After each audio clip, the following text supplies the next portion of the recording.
President George W. Bush is traveling to New Orleans today, 10 years after Hurricane Katrina made landfall. It was there in 2006 that Mr. Bush promised not to abandon the city and urged Congress to direct more oil and gas revenue to restoring wetlands. Last night, President Obama applauded the progress New Orleans has made.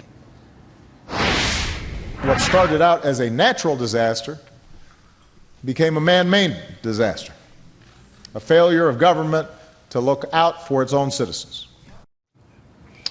Joining us now is a man who was directly involved with the recovery effort there, former FEMA Director Michael Brown. Michael, good morning to you. Good morning. And you've got an op-ed out in Politico this morning titled, "Stop Blaming Me for Hurricane Katrina." From your perspective, Michael, as we look at 10 years post-Katrina, what really happened? You know, the first major tipping point was about 72 hours prior to Katrina making landfall. I had reached out to the National Hurricane Center Director, Max Mayfield, and said, Max, I can't get the mayor and the governor to evacuate New Orleans. Would you sound the alarm bell? Would you explain exactly how catastrophic this can be?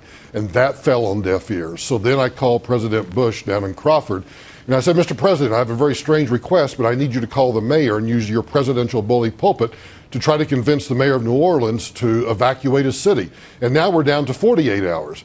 And the president was kind of surprised by that. And I said, well, I'm serious. I really need you to do it. So the president did. He called Mayor Nagin, and now we're down to 48 hours.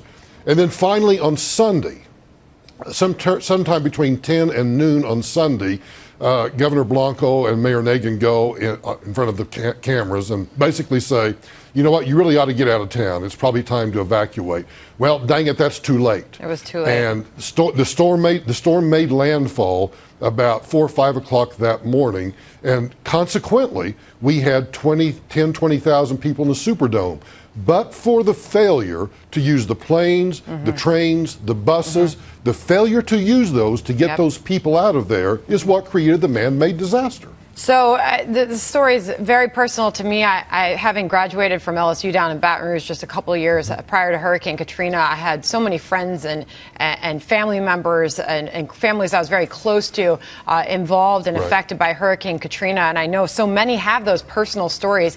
As we look at these images, it is still so difficult and it's still so fresh in our minds.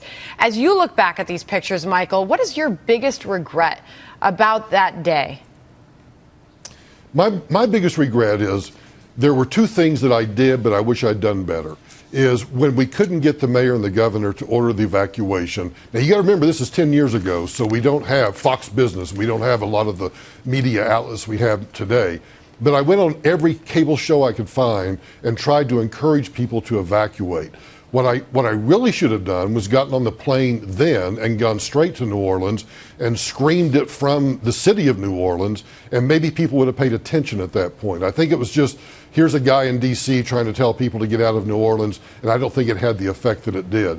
And then as we got into the storm, and I don't know how to explain this succinctly, but with the creation of the Department of Homeland Security, I now had an additional layer of bureaucracy on top of me. And as I would ask for it, I would execute a mission assignment that says to the Department of Defense, you know, bring me X number of helicopters, bring me X number of amphibious equipment. That was getting slowed down in the bureaucracy. And I should have stood at the podium and said publicly, I don't know what the hell's going on back in Washington, D.C., but it needs to stop, and these cabinet secretaries need to get off their butts and start doing what I asked for. All right. Probably would have gotten me fired, but would have been the right thing to do. And Michael, we only have a few seconds left, but if you could say where we are today in the recovery effort 10 years later. We should not be surprised that we haven't recovered that well. This massive bureaucracy, all the rules and regulations that we have, all of the red tape is what slows down recovery. Look at it in New York. It took us 10 years to rebuild, you know, the Freedom Tower. We've got to cut this red tape out of our government. Michael Brown, thanks for joining us this morning. 10 years later, 10 years after Katrina.